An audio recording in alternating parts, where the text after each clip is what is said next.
Moral judgments are about more than moral dimensions. A key modifier of human moral judgment is the idea of intent. To introduce the role of intention in moral judgment, consider the following two scenarios.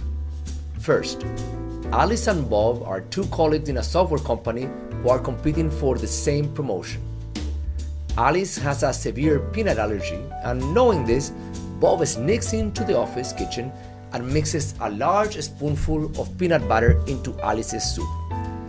At lunchtime, Alice accidentally drops her soup on the floor, after which she decides to go out for lunch. She suffers no harm. Now compare that to this scenario. Alice and Bob are two colleagues in a software company who are competing for the same promotion. Alice has a severe peanut allergy, which Bob does not know about. Alice asks Bob to get lunch for them, and he returns with 2 peanut butter sandwiches. Alice grabs her sandwiches and takes a big bite, and she suffers a severe allergic reaction that requires her to go to the hospital and stay there for several days. So, in which situation would you blame Bob? Obviously, in the first scenario, where there was intention but no harm. In fact, most countries' legal codes would agree. In the first scenario, Bob could be accused of attempted murder. In the second scenario, Bob would have made an honest mistake. This is because moral judgments depend on the intention of moral agents, not only on the moral dimension or the outcome of an action. But can machines have intentions, or at least perceive to have them? Well, consider the following 2 scenarios.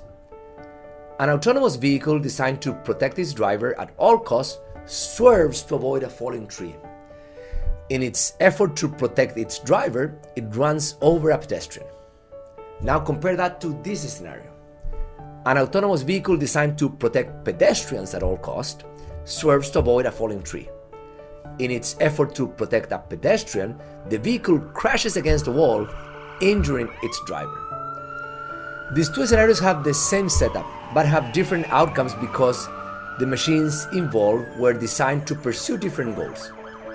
In the first scenario, the autonomous vehicle is intended to save the driver at all costs. In the second scenario, the vehicle is intended to save pedestrians at all costs. The vehicle in these scenarios do not intend to injure the pedestrian or the driver, but by acting to avoid the injury of one subject, they end up injuring another.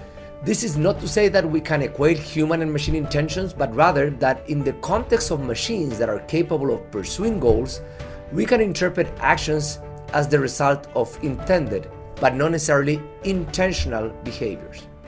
In the first scenario, the autonomous vehicle injured the pedestrian because it was intending to save the driver. Focusing on intention is important because it is one of the cornerstones of moral judgment. Here we use intention together with the 5 moral dimensions introduced previously to put moral dilemmas in a mathematical space. For simplicity, we focus only on the harm dimension, but extending this representation to other moral dimensions should be straightforward. In this representation, intention and harm occupy the horizontal plane, whereas moral judgment or wrongness runs along the vertical axis. This figure shows a schematic of the 3 dimensions, using the peanut butter allergy scenario presented before. The schematic shows that moral wrongness increases with intention even when there is no harm, while the same is not true for harm because harm without intention has a more limited degree of wrongness.